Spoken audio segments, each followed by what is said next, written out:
Une prise en charge qui s'éternise, des patients et soignants exaspérés. Les urgences de Besançon, je vous le disais en titre, sont depuis plusieurs semaines saturées. Les épidémies hivernales, mais surtout le manque de lits en aval et le manque de médecins.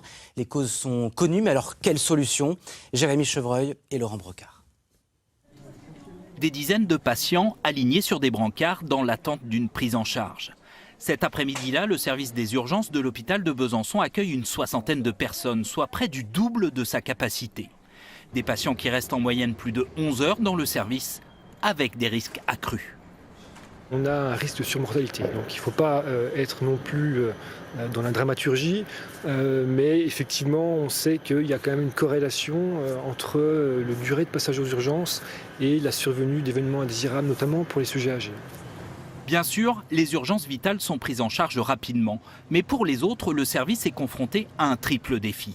Davantage de patients, notamment ceux qui n'ont pas pu voir un médecin de ville. Un manque de lits, d'hospitalisation en aval et des difficultés de recrutement. Il manque une dizaine de médecins urgentistes à Besançon. On est dans le dur et on le voit, il n'y a pas que les urgences, il y a le bureau d'entrée, c'est pas la même chose, mais les gens attendent beaucoup à l'hôpital public. Et vraiment, ça fait partie des sujets qui sont insupportables à voir pour n'importe quel responsable, qu'il soit administratif ou médical, au sein de l'hôpital. Dans ces conditions, les personnels des urgences travaillent sous pression, avec un dévouement dont tous saluent l'exemplarité. Fatigué, oui, mais comme tout le reste de l'établissement, mais il tient. Ça fait quelques années que l'établissement est fatigué et il tient. Combien de temps encore il tiendra comme ça?